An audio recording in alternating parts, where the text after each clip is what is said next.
Hello, everyone. Welcome to Linguati Chats. We're here with Patricia Hidalgo or Patricia Hidalgo, if I'm saying it correctly, hopefully pronouncing it correctly. And we are here to talk about multicultural and multilinguals and how we're raising them. So first, just a little bit about Linguati for anyone who's joining for the first time and doesn't know us. Linguati is actually a subscription library of Polish children's books here in the US. Basically, what happens is we deliver a set of books to you, to your front door, basically, and you get to enjoy those books for however long you want. Typically, most people borrow them for about a month at a time. You send them back in the same packaging, and you get your new set of books. It's a really great way to have access to many variety of books at your fingertips without having to potentially, source them yourself from abroad, from Poland. Or paying for that convenience in terms of having those resources for you and your family at home. And so again, I'm actually Gabby Kurzabowski. I forgot to introduce myself, I think. I am one of the co-founders of Linguati. And my inspiration has been my kids and why I've kind of gotten into this piece of it, and I am really passionate about it. Now my kids are 4 and almost 2. And again, today we have Patricia here. We're very excited to have her and for her to share kind of what her family has been doing in terms of their multilingual kids. And so I'm going to turn it over to her to introduce herself. Thank you so much, Gabby. Good morning. My name is Patricia Hidalgo, and I am, I have many hats. So I am a mom of 2, currently raising them in 3 languages. So I speak Spanish because I am originally from Venezuela. My husband is Polish, so he's speaking in Polish to them. And then we're raising kids in New York, Long Island, New York, in the US. So they're multicultural, multilingual. And aside from that, I'm also a clinical social worker with a specialty in perinatal mental health. And I work with families of different backgrounds, providing psychotherapy for different phases and experiences during pregnancy, postpartum, and menopause also. Actually, I started doing that. Great. So again, thank you so much, Patricia, for joining us.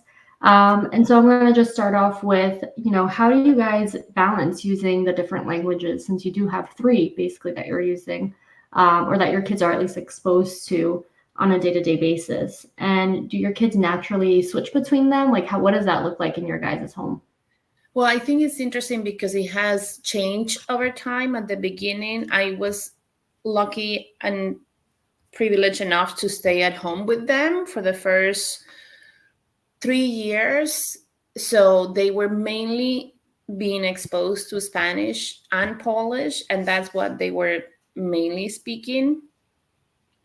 Then the pandemic came, and in an effort to get them to start introducing some language because they were going to start school, we really thought like, okay, maybe because they're going to transition into the school setting, we need to start speaking some English. So we will do. The other thing is that between my husband and I, we speak English with each other. Mm-hmm. So they were always, to some extent, exposed to English. And obviously, if we were in the community where English is the majority language, they were exposed to English there too. So, but we wanted to facilitate a little bit that transition. So we registered them in a preschool just for 3 days a week, and the pandemic hit. So that's when everything shut down and we came back home.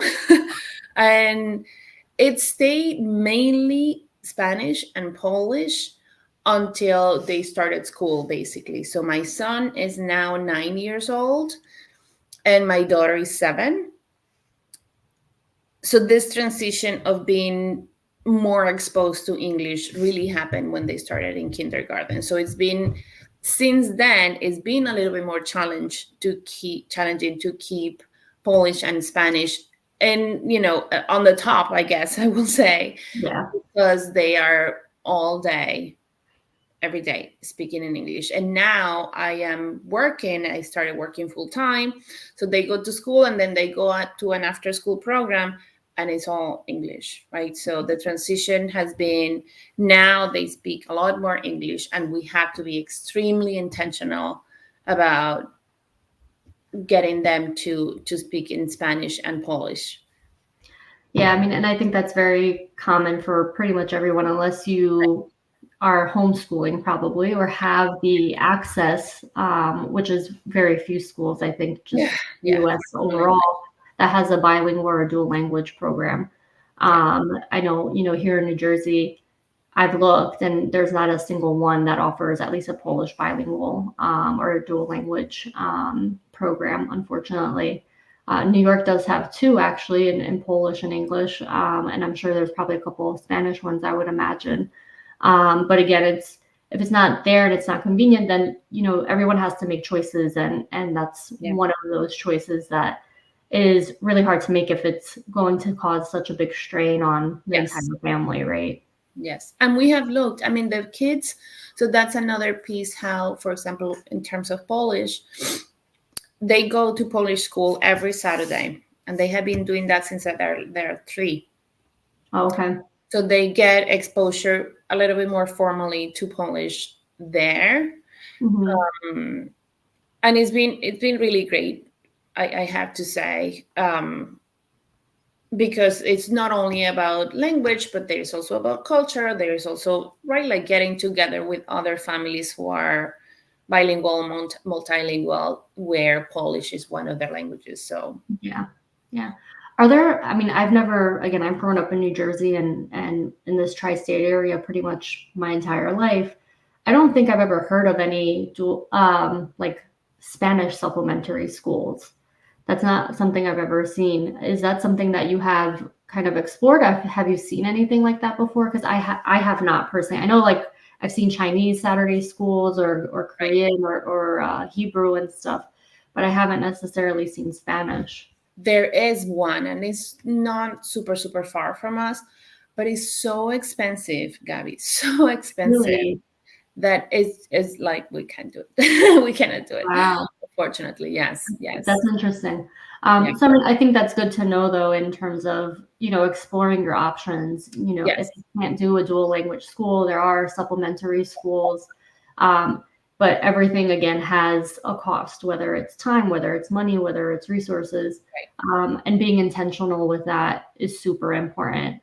And it's hard. It's hard work. It's very hard. It is very hard. You really have to. What I'm finding right after the kids started school, and then I saw them like starting to switch to English, I was like, oh my God, we need to do more. We need to do more. Because it is, it becomes part of the day, right? And it's much harder to, like, for example, I find when they come back from school and when they want to tell me something, I cannot push them to say it in Spanish, because it's like their brain is just working in English, right? So, and it's like, I need to let them say it in English first. And then I try to say, okay, oh, da da da da da, right? Like I just repeat the whole story kind of in Spanish. Sometimes they repeat it back. Sometimes they're like, sure, yeah. And I just have to let it go. Yeah, I mean, I think the main thing is you try to set them up as much as you can, right? And what they end up doing with it as they go on is it ends up being that. And that's with everything probably in parenting. We try to do our best in terms of setting up what our values are and what we expect from them and what we hope that they carry on. And in the end, they become adults. Yes.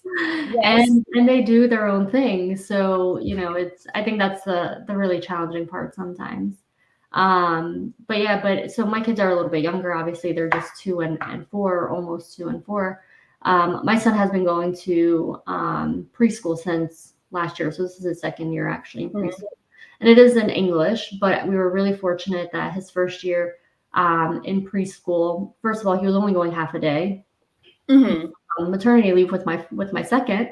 Mhm. So he was only really going part-time for a majority of that year.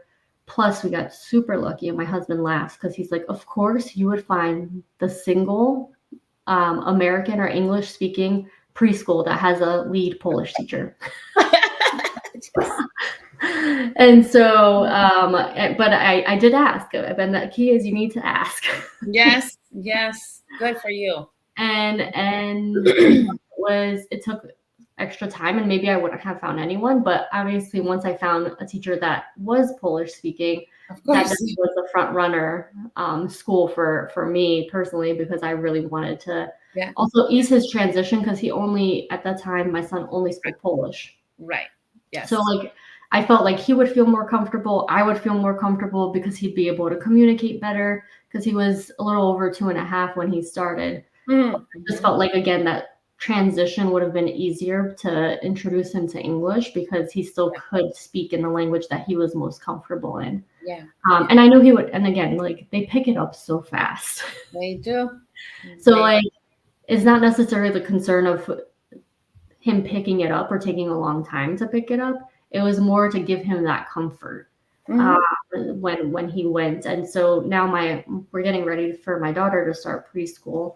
And I'm looking at the same thing, and I've been asking around because we moved in the new town that we're in. Who speaks Polish? Can I find someone? And I found one preschool. They have 2 Polish teachers. Oh, there you go. You see? Yes. So if you don't ask, you never find Yeah. out. Yes. And so again, I've been really intentional with those types of things. We've also been super fortunate that my mom actually is with us, and so she speaks Polish with Nice. them the whole time. So Nice. Yes. that's obviously a really big factor for us and for my family, that we've been able to keep up with the Polish. Yeah. But for sure, like me and my husband make a very, very big concerted effort to only speaking Polish, because I was born here. My husband came here when he was 8, Mm. and for us, English is easier too. Right. At Yes. this point, like again, schooling for us Right. for me from K through university was all in English. My husband came here when he was 8, so it's like 3rd grade until all Mm. of schooling has been in English. So there's definitely a challenge for us to be able to even get all the vocabulary um, that we want in Polish, right? And to be able to speak it with the kids. Now, I will say, in speaking with the kids, it's actually easier, because you're saying kind of Yeah. the things that you Yeah. normally say. We're going to go eat now. We're going to do bath time. We're going to do this, whatever. But the older they get, we're really trying to make sure we only really speak Polish to each other as Mm-hmm. well, because we do want to keep up the exposure as much as we can, and show them that even though we can speak English, we are choosing and Yes. making the choice to speak in Polish. But damn, it's hard. It is hard. It's very hard. Yes. And particularly for me, the challenging piece is when I get angry. Talking about finances or like work, or things that are kind of have more specialized almost language. And Mm-hmm. feelings is one of those specialized languages for me, at least, and I think for most families of our generation, because we're Right. not used to talking about our feelings. Right.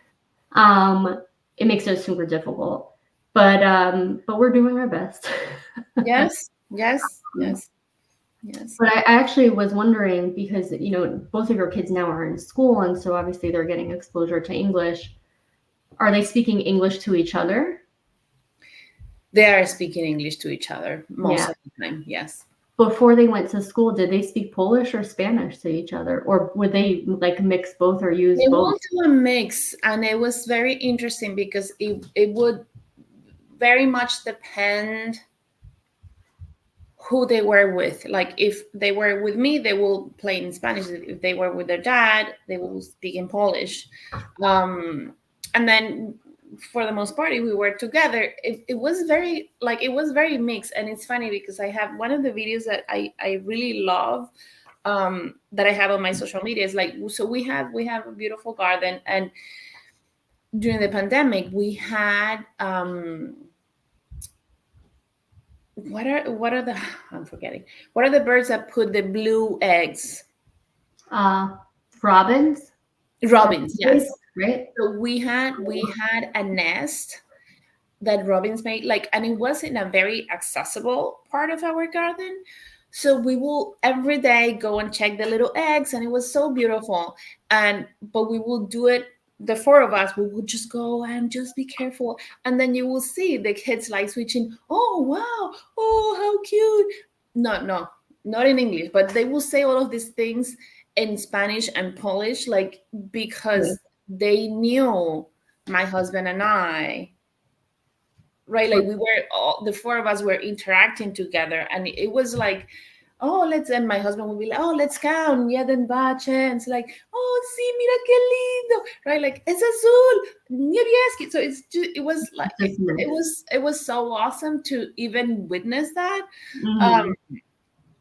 Because they will do that constantly, and there are certain words that I feel that we just adopted in Polish, and some that everybody just says them in Spanish. Like, they always say bute for their shoes, and I say bute, put on your bute. Like, it's just like, and it's been very mixed, Mm-hmm.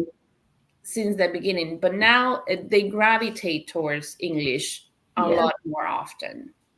Yeah, I mean, again, it gets, I think, super challenging, right, when they're Yeah. there the whole time. So, like I said, my son is in preschool now, and fortunately for now, he still keeps up mostly Polish at home, which Nice. is like amazing to me, Yes. and I'm like super excited about that. And it was interesting because you could tell he was already thinking about it when he was like 3. He was already going to preschool, but his sister was like 6 months old. Hmm. He's like, oh, Aniela doesn't speak Polish. And I'm like, yes, she does. Where did she start speaking? She just doesn't talk yet. Exactly. I was like, she understands Polish. I'm like, she understands Polish. She just can't talk yet. And Right. he's like, oh, okay. So when she starts talking, I'm going to talk to her in Polish. And I'm like, yes. So Great, yeah. Yes. it was just so funny, and it's like so interesting to It is see very how interesting. young they are when they already are knowing when Start. or when Yeah. not to. Yeah. Because normally, That like is super interesting, though. I was exactly fascinated by that. Yes. with adults they knew, but like with him, like because she was little, he wasn't sure, and so he asked the question. Right. Yeah. It Yes. was so funny, and so for now, he does talk to her in Polish. Oh, I I mean, he's just starting to learn to talk and stuff, but she mainly says things in Polish, and she's mainly exposed to Polish. love. Nice. But it's like super funny. And I'm hoping that sticks around for as long as possible, but I know it's gonna get harder. And it's gonna get harder for us too, because again, because our more dominant language is also English. I Right. imagine that when they start speaking English more, it's going to be even harder for us to switch back to because it's easier for us too. So it's Yeah. something that I'm like mentally preparing for. Yes. It's a conscious effort. It's a really conscious effort. And you know what? I don't know. I mean, I'm sure you have seen, like, Rebecca from Billy Kids. She's Yeah. in Germany, right? And I did a consultation with her because I was like, what do I do? Because I'm like, I'm feeling a little lost. And in that, I realized I have switched to speaking more English. And she's Mm-hmm. like, nope, no, let's bring it back. And I was like, and I started catching myself. And now, after I made this, like, very conscious effort to Yeah. keep it in Spanish, I see them responding more to me in Spanish. So, Yeah. right, so there is something that happens in the brain there that sometimes, because of, whatever, it's just you're in a rush, or it's just day to day, right, interactions, you, without really thinking much, you make the switch. And so that it's easier for them too, so they're gonna do that unless you do not switch, right, and are very, like, persistent in keeping the minority language at home. Yeah. And I think, to what we were saying earlier, it also depends on what your goals are, right? And so if your Right. goals and understanding that your goal may be this, but then your kid Absolutely. again may choose not to do that or to keep up with it later on, and they may be more passive bilingual, so they understand everything but they're not going to speak it later.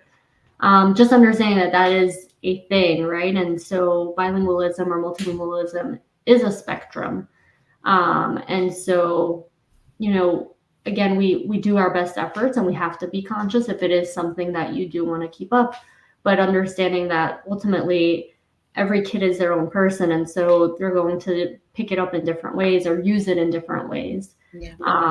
So again, for now, we've been able to get our son to kind of buy into I say buy into buy into the whole Polish thing, and really want to be able to use it all the time for the most part. And again, like I've gone so far as to really seeking out, you know, Polish kind of inputs from other people as well. So one of the other things that I've done, I mentioned, you know, looking for a Polish teacher, if not a Polish preschool, because again, in our area there aren't any, although there's some in New Jersey. There's nothing that's really close by or convenient for us. But we have not chosen to do supplementary school, a Saturday school, for our son yet, because I kind of just don't want to have our Saturdays tied up quite just yet. And so that's been a conscious choice for us for now.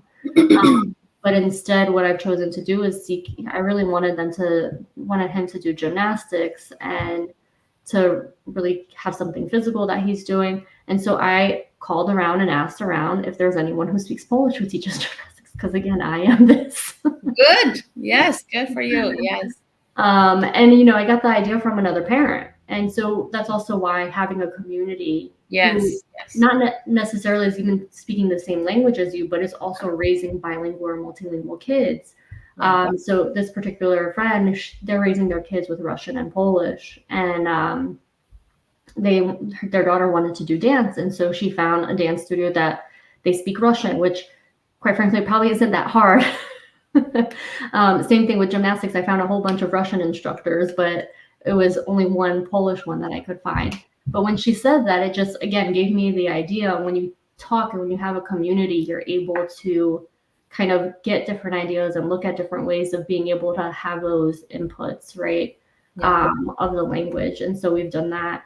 And it's funny because very recently, another example is my son needed to have a procedure done. And so when I was looking for a specialist, I was looking for a Polish specialist because, and I don't even do this with my mom, who's like, she would definitely be more comfortable in Polish.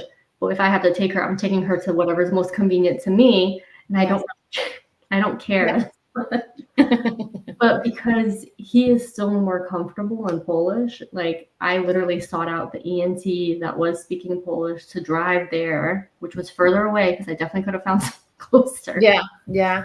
But it was, again, for him. So if he's into it, then I'm going to like try to play into it even more. Yes, that's good. Yes. But it takes so much effort. It takes a lot of extra effort. Absolutely. Yes. Yeah. So, I mean, I was going to ask you, what memorable moment do you have when your kids kind of use all three or both languages? And so you mentioned the robin nests and stuff. So I guess, you know, is there anything else maybe that comes to mind where they use both or all three languages, especially now as they're kind of getting older and have more exposure to English as well?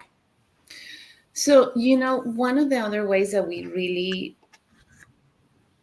invest, it's an investment, in their ability to be exposed to this, you know, the other languages that we speak at home. We travel. We like to travel a lot. Mm-hmm. And last year we went to Croatia for the first time. And it was very, very interesting because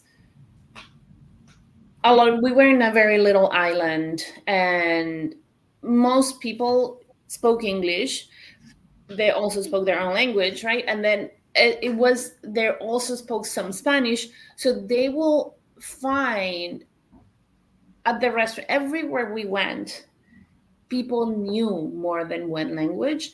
And they will say with so much pride, yes, me too. Like I can speak this. And they were like, oh, really? And they, you know, whoever knew will throw some words either in Spanish or either in Polish. And they were like, so it was so beautiful to witness that, because Mhm. I feel like, unfortunately, in the US, it's really it's a really monolingual culture of, this is the language that we speak here, and none of that is celebrated. So for them to experience that in other places, like we have been to Argentina, and my son will be like, oh, I want to move to Argentina. We have been to, we have been to Poland, of course. Oh, I want to live in Poland now. Like they're always, because I feel the validation that they feel when they're in other environments where Mhm. people speak not only one of the languages that they speak, but another one too. It's kind of like, oh, so this is not so weird. Yeah, we're not the minority who speaks more than one language. Right. Which, unfortunately, where we live, that's the case. Right. And we have Yeah. been told by school staff, oh, you should speak only English to them. And I'm like, no, you're ignorant. Goodbye. Like, it's very challenging, because that's really the mentality. Yeah. Of where we live, and for them, right, like they're in their formative years, so they're going to look for their peers, and I cannot help, right, like I have a background in psychology, so I cannot help but analyze some of these interactions, Yeah. because I am like, okay, how is this going to impact their development, or their identity, and how they see themselves and self-esteem, and then I start to infuse as much as I can, so that is not impacted, right? But it's hard. It's really challenging. So I think traveling, if for whoever can do it, is a beautiful way to expose your kids to um, these other ways of living, right? Yeah. That are more similar to what happens in our home specifically. Yeah. Um, and even I understand, I mean, not everybody can, travel to different countries, but like I like to take them to New York City as often as I can, right? Yeah. There, it's everywhere. There, it's like, Yeah. it's Because it's, in your face. yeah. So they kind of like notice that. So in the same way that you're doing it, finding providers and staff that will speak the language, I really encourage families to find, festivals, things that expose your kids to different languages, even if there might not be your own, right, like what you're targeting at home, but even letting them see, like there are many languages out there, right? Especially if you live in the US, there's always some festival of some Yeah. country or culture, right? So participate in that, take the kids and allow them to see that there is more than one way to communicate. Yeah. No, I definitely agree. And that's a good perspective in terms of it doesn't have to be your target language necessarily. Right. Just the fact that they're being exposed to other people who also speak Yes. other languages and then Polish or then Spanish or whatever your target language is really helpful in identifying that this is normal and this is something that people do. We're not the only ones doing it, Right. right? Yes. And I imagine for people who live in less diverse areas across the U.S. specifically, this is going to again be more challenging. Absolutely. And even I would say like where we have moved to now is less diverse than where we have been before. And this year, my son is in a different preschool, and it's part of the school district, and Mhm. it's been very eye opening because like the teacher actually has never had a bilingual student. She's been teaching for 10 years, which is like a That's little crazy. easy to me. Yeah. I mean, like, again, I think of New Jersey as being pretty diverse, and I've always grown up in super, super diverse towns where, in fact, many times I was in the minority. So it was just really interesting. Like, it's been an interesting learning experience this past year, and kind of educating her a little bit on what this looks like at home and what we're trying to encourage at home. And they I will say the positive thing is they're very supportive and they're very, they're not saying no, don't do that. But it's just been very interesting because they have no exposure. But it's interesting, right? I will question, is it that she hasn't had a bilingual student in her years of teaching, or is it that they haven't been welcoming into students showing their own identities, right? And families very intentionally not sharing that information from, from fear or from not wanting to, you know what I mean? Because even like, so with my daughter, um I'm going to, and listen, the school districts are just another job, in terms of bilingualism and being an advocate. And in conversations with my daughter's teacher, it's like, oh, I never knew this about bilingualism, or I never, and she is ENL certified. ENL is English as a is English, ELL, English language learner. Mm-hmm. And I'm like, how do you not know about this? I mean, but this is a teacher with 2 master's degrees. Like, so imagine what happens to the other ones. So, Yeah. and it's so much ignorance, Gabby, but I think is a choice they're making, right? And I cannot believe that a teacher, especially in either, well, I know New Jersey is big, but New York, New Jersey, Connecticut, like some of these states that have a lot of diversity, Yeah. that a teacher after teaching 10 years would never had a bilingual. You know what I mean? Like, I find that Yeah. like extremely hard to believe. But Yeah. then what is the culture of your district? Are you open to, receiving kids and letting them feel that they're welcome and able to participate no matter what, language they're using? I mean, I will say I think it's interesting because again, it is so difficult to raise multilingual kids, and the parents that I have come across in our school district that do speak a second language have, and it's not been, I haven't met that many people. Again, it's only our first year in this school, and it's only Yes. April. Yes. So, Yes, I get it. But the parents that I have met that do speak another language, including someone in his class, because at first he thought she was Polish. So he must have said something that he spoke Polish, and she mentioned some, and she said she spoke Russian, I think, because she must have said something. So when I met the mother, I was like, "Oh, do you guys speak Russian?" He goes, "Oh no, I gave up on that." Uh-huh. So it's, and again, the other parents that I've met, they're like, "Oh no, it's too hard." So we just stopped. And there's lots of reasons for that. It's not the easiest thing to do, and so I don't necessarily want to pass judgment on that, but it makes my job even harder too. Right. It's an acknowledgement, right? Like, well, when you actually want to do this, you have to put a lot into it. Like, and for example, I taught, and I have a background, right? Like, I was a teacher for many years also in Venezuela. So it's like, I taught my kids how to read it in Spanish, but listen, like, that is a job. I had to sit with them, and I keep constantly reinforcing that, because I want to keep it as long as I can. And as you said before, at the end of the day, at some point they're going to choose, and I will have to say, okay, I did my part, and you do with that whatever you want, whatever you choose. Yeah.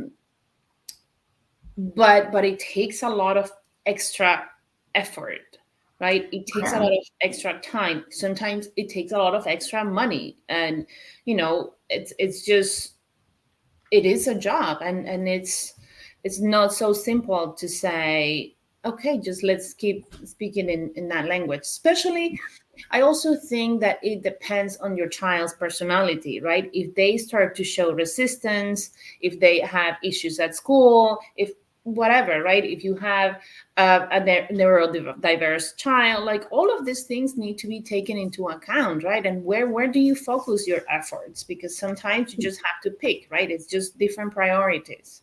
Yeah, exactly. But again, because it is sometimes so difficult to do that, people do opt not to do it, or sometimes make a choice, and sometimes Yeah. don't feel like they don't have a choice, maybe, to be able to do that. And so it then becomes less diverse because everyone is monolingual then, right? And so again, it makes it harder in some places to actually be able to be exposed to other people, right? Speaking different languages, coming from more different, more diverse cultures and things like that. So again, it's just really interesting kind of the impact that ends up having, right, on the school district, on everything, and how do you celebrate it and all of that. And so it's just a recognition that it is hard, I guess.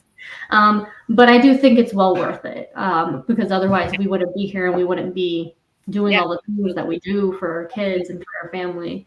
And me getting, never in a million years would I ever thought that I was going to be running a bilingual library for kids. Definitely not on my career plan, definitely not in my life plan or my parenting plan. So it was nowhere. Yes. Yeah. But but it is now because it's something that I really care about super deeply. So yeah. So I guess in terms of the other side of you, not your mom's side, but your advocacy side, the psychotherapist side, social worker side, what have been some of your experiences, I guess, and working with families or with people who come from bilingual or multicultural backgrounds, and how that kind of affects them in terms of the dynamics at work for you, and how you work with them and how they navigate life. So it's interesting because at this point, I have worked with people with many, many different backgrounds, right? Obviously, the fact that I am Spanish, English bilingual, I receive referrals for families who are, mostly Spanish speaking.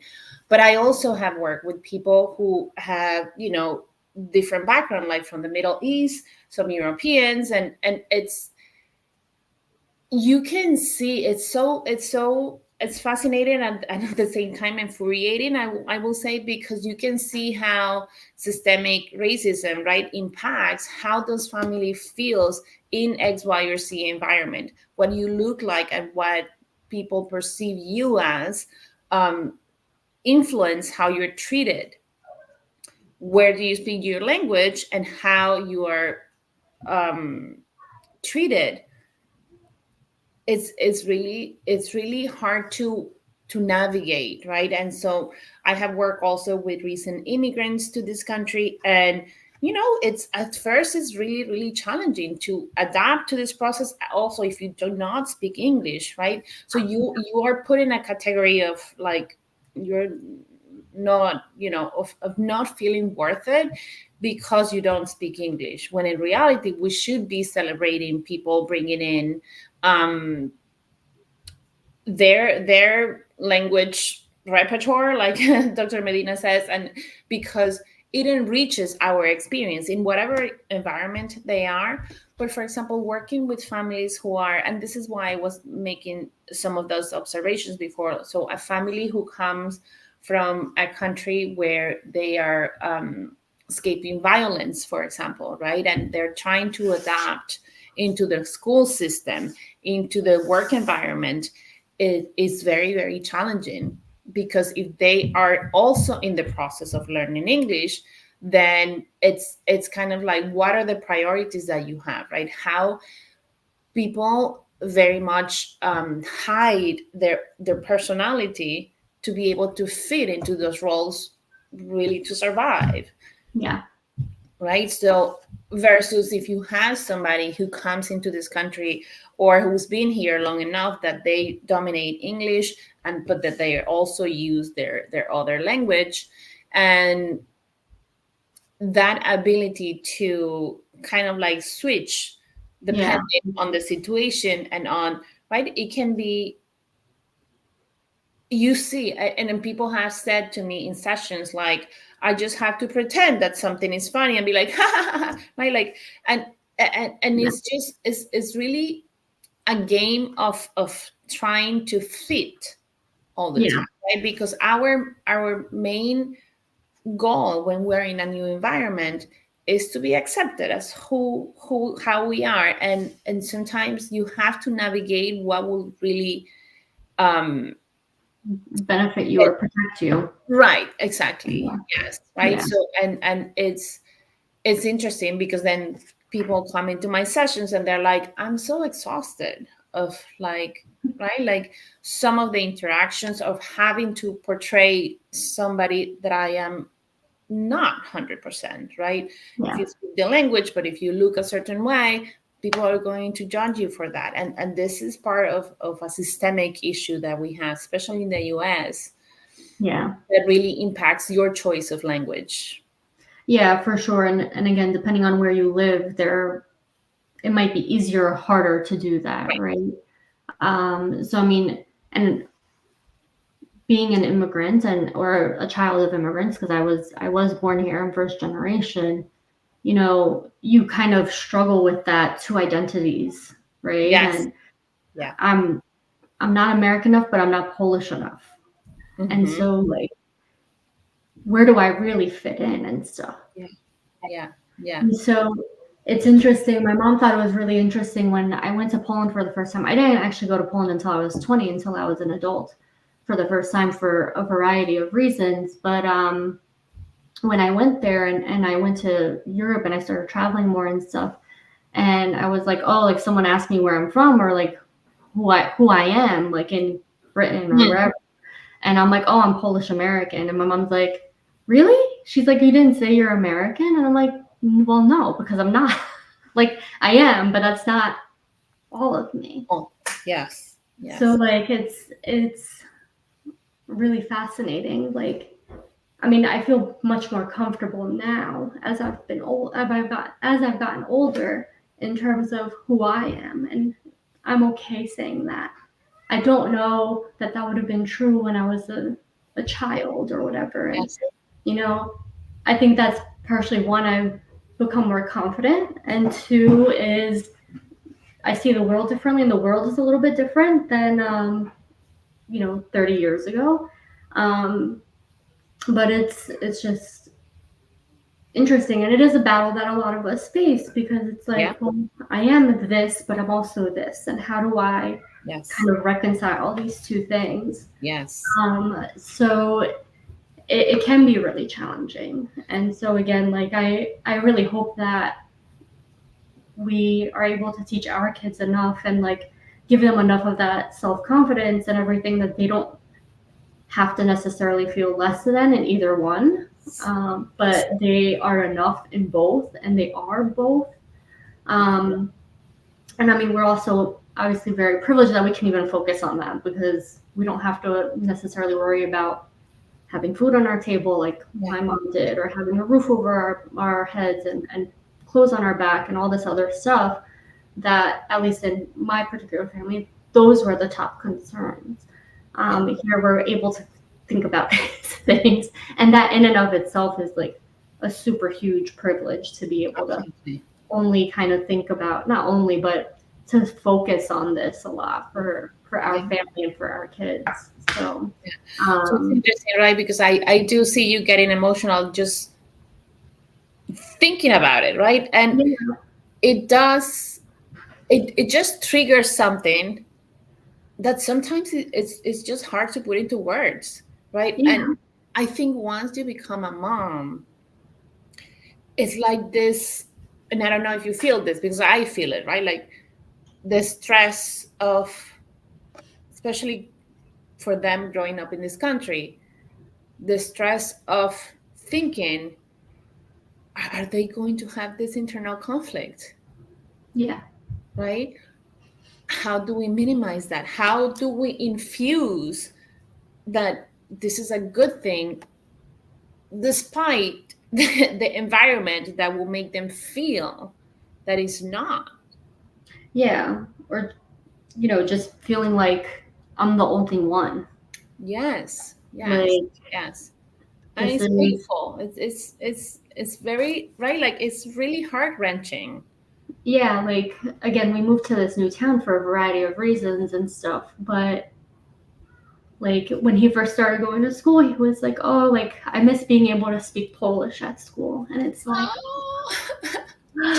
Oh my gosh. Like I just felt so bad. Like Yeah, it makes you question everything. absolutely. Yes, I'm yes, like, oh yes, my gosh, should I be quitting my job and just homeschooling? yes, Like, how yes. many times have I thought about that? I don't think it'll ever happen because I can't do it. Yes, yes, I um, hear. but my goodness, like Yeah, that was just so like heartbreaking. I felt so bad because he didn't even have one person, and then I did find one person in the whole school that speaks Polish. yeah, yeah, So it was nice, but for again, I think for parents who live in areas where they really may be the only person who speaks that language or speaks another language, period, it makes it super difficult. yeah, Because if you do live in an area where there is a larger Polish community or there's a larger Spanish speaking community, then you have a little bit more of, I'm not alone. And that's yeah, important for the child, but that's so important for you as a parent too. yes, yes, And yes, having that community really is super important, and yeah, really helpful, obviously, in all of parenting, right? And just in general. But when you're doing this and it's important to you, then that's what you're craving and that's what you're looking for. yeah, yeah. But yeah. So I guess the next question I would kind of have for you is, how do you see multilingualism maybe benefiting your children? Like, how do you maybe go about it in terms of talking to them? Because now they're a little bit older, they kind of maybe understand a little bit more what the benefits are or not, and kind of enticing it maybe. I mean, I know in my experience with my mom, like it's, oh, you might get a job because you speak Polish. I can tell you that that wasn't necessarily the case. That's not why I got a job.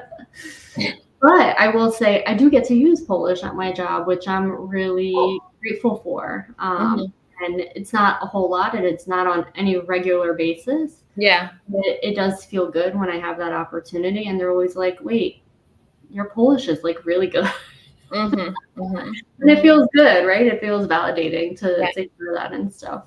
Yeah. It's interesting because I never focus on their ability to get a better job.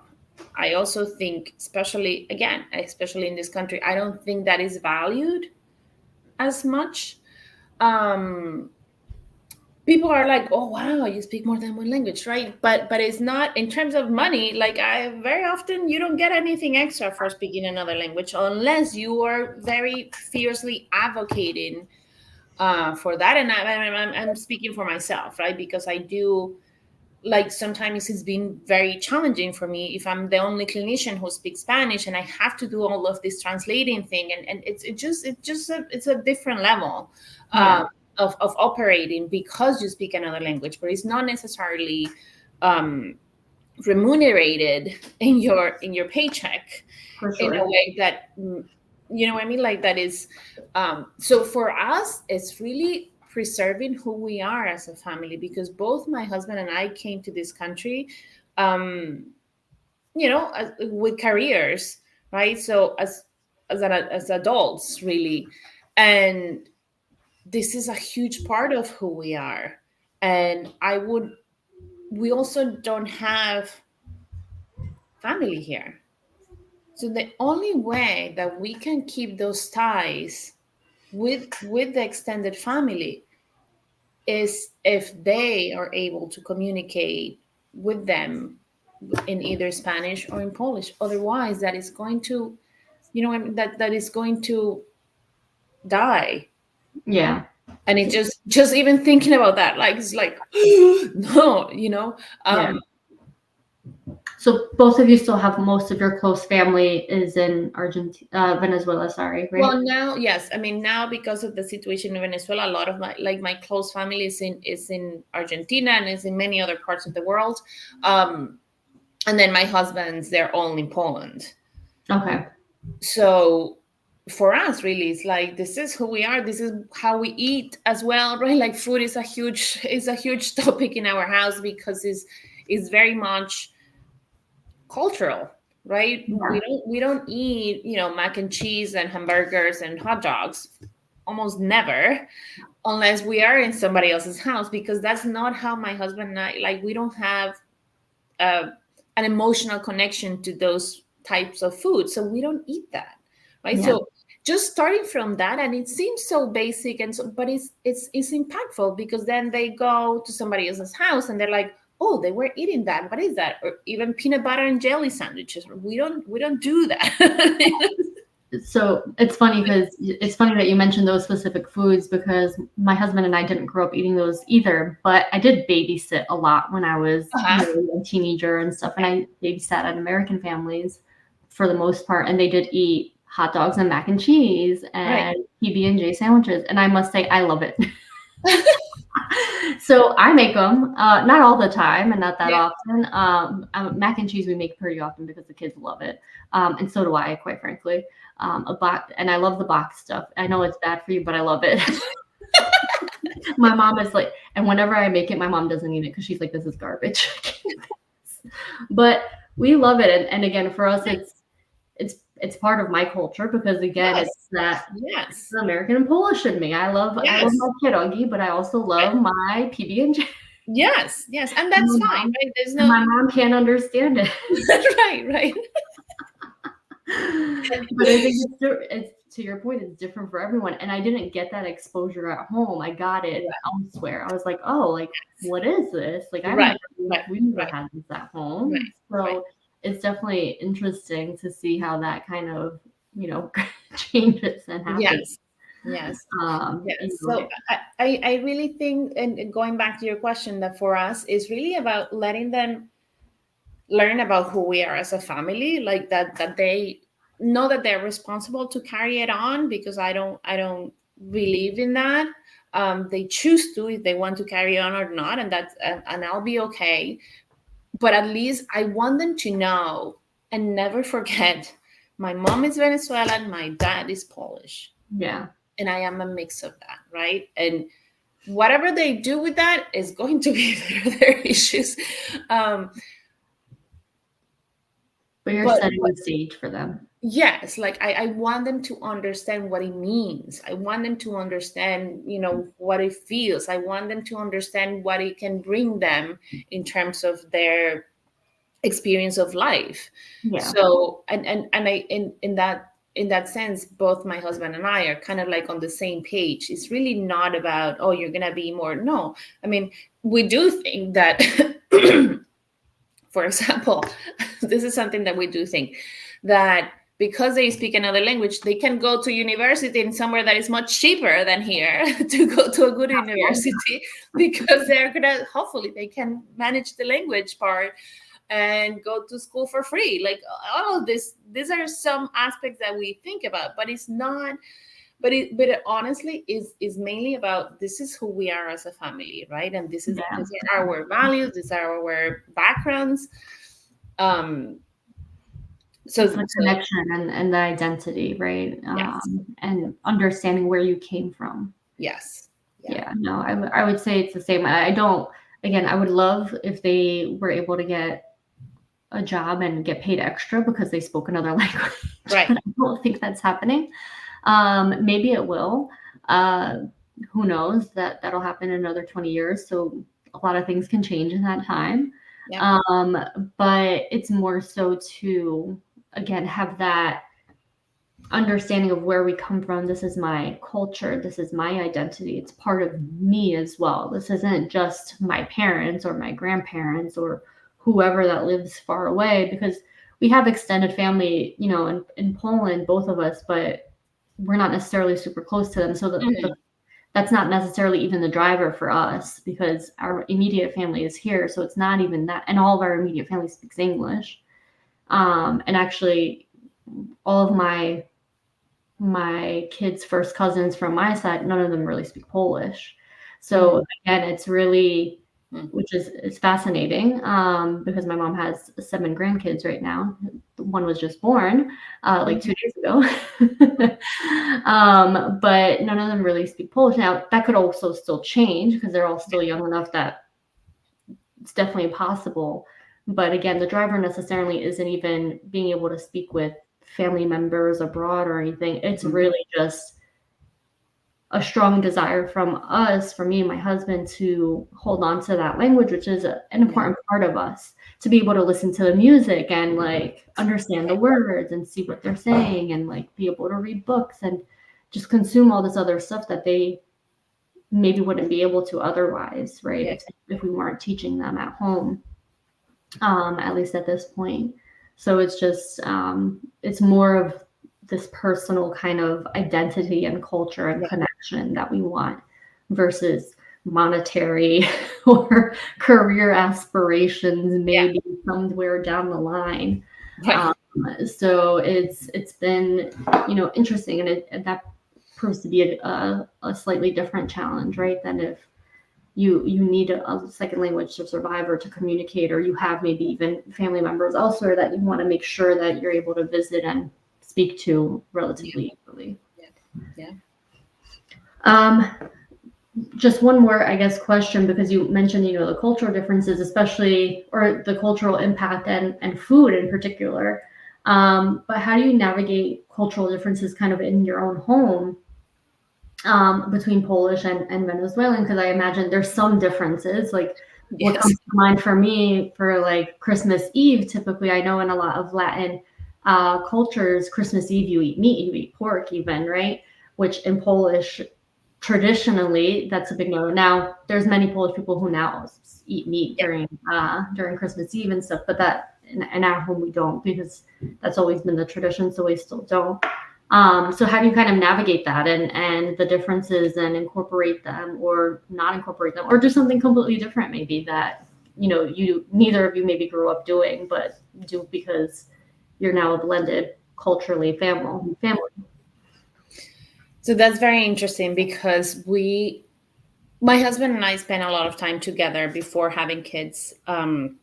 So we will always laugh because, yes, it was always Christmas dinner, Easter. Easter is a huge, I think that is the most differences that we have, because Easter in Venezuela is not, or how I grew up, I will say, people go to church and do certain like rituals, right? Religious rituals. But I did not grow up in a very religious family. So my grandma used to go, and sometimes we would go with her, but sometimes we wouldn't. But like, for example, you get a whole week off, people go to the beach, people go to, like, it's parties, family time, it's a lot of eating. We eat a lot of fish and we don't eat a lot of meat, but it's not you might be invited to a barbecue somewhere and there will be meat, you know what I mean? Like, it's not we're not so strict in that sense in how we celebrate it. And it is really, for us, it's really like a celebration, right? A celebratory time. Obviously for Polish people, not at all. And then we just celebrate different. Having, right, yes. And having some of those conversations and deciding, once the kids came along, I will say I am pretty flexible, and so is my husband. So for Christmas, I will Christmas Eve, like now we don't eat meat, but before, I will make like a pork shoulder thing, huge, and like have like a full meal. He will have his 12 dishes, right? That, which is part of the Polish tradition. So it's always been a huge mix. Even for Thanksgiving, right? So Thanksgiving is a celebration that is so foreign for him and me, that we make up whatever. And sometimes the celebration, if we have Thanksgiving in our home, like just the four of us, there used to be sausages, pierogies, and like maybe some string beans, something, you know. And so that is what we have been doing. It's really a mix, all the time. But part of that comes from conversations, right? And trying to decide, what do you want to do? Like, I was not crazy about the kids getting baptized or anything like that. My husband is also, I should say this. My husband is also not like super, super religious. He likes more like the traditional things, but he's not like, So he said, well, how about we do the baptism in Poland? Fine. So, and we did that for both kids, and it was amazing. It was so beautiful. It was a party. He has a big family, so it was like 20 people, like the cousins. It was a beautiful celebration. Here, it would have been like no significant for us, because first, we're not religious, like consistently. Like we don't go to church, right? So it's not a part of our life here. Yeah. Right. So those are some of the things in which we really blend everything in this, in terms of foods and in terms of celebrations, because yes, there are a lot of difference, and because we also live in this country, so it's like you kind of like adapt. I never had, like, for Easter, like anything related with eggs and bunnies. No. Like, what is that? All these bunny things? Like, I don't get it. Yeah, no, I know. Meaning of life, and it's like, what is a bunny? But again, right, I grew up in a country where there's summer all year long, so these things don't happen in that way. It doesn't mean it doesn't have the same significance, right? Or the same thing. No, yeah, I totally get that. And to your point, you do live in another country, so there's other holidays that you also celebrate, and maybe you don't celebrate them the traditional American way, right? And it's a blend, and every family does it differently. So it's funny because you mentioned for Thanksgiving, like you guys do your kind of cultural foods from your homes, basically. We do. My mom always does a straight up like super American thing. Like it just never occurred to us for whatever reason. I guess it never occurred to her to do like pierogi or whatever. Plus, it's super time intensive. So like she just makes the turkey and whatever. Yes. Yeah. What she has started doing like 5-6 years ago is the leftover turkey is made into turkey pierogis, which are delicious, by the way. Yes. So like again, we have something now, like a new tradition afterwards, like after the holiday. And I think what's interesting is these things change also over time, because again, it's not something that we grew up with. I mean, I'm almost 34, and like I never grew up with turkey pierogi. Right.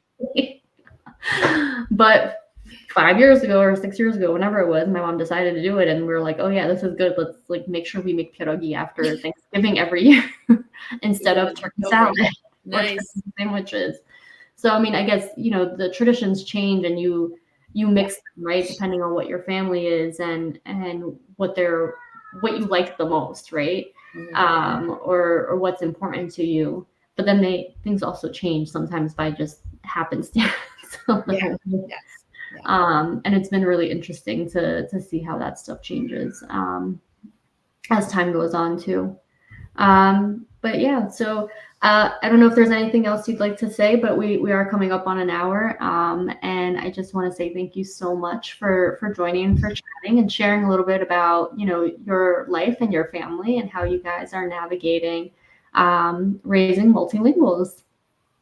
Thank you, Abby. It's really a pleasure for me. I love doing this, having some of these conversations, because it's also, I do think that there are a lot of families who are like, oh, now we live here, we cannot do that, or now they need to speak English, well, so let's stop speaking Spanish, right? And no, the truth is like, no, it's a lot of work. Yes, it's a lot of work, and it's a huge investment, and sometimes not only time but with money to be able to keep up. But it's also, I think, for us, every time I see my kids being able to talk to my mom, who is down in Argentina, who we cannot see on a regular basis, like, that is all I need to believe and to remember that this extra effort is worth it. Yeah. And just because you mentioned resources, I will again do a plug for Linguati, that we do provide books in Polish for children at a great convenience right to your door, and so you're able to have those resources, those extra resources to support you in your multilingual or bilingual journey with your family. And so we obviously hope that people take advantage of it. But again, thank you so much, Patricia. It's always a pleasure chatting with you, whether virtually on Instagram Yeah. or you're in semi-person. Yes. Yes. Yes. Thank you, everyone.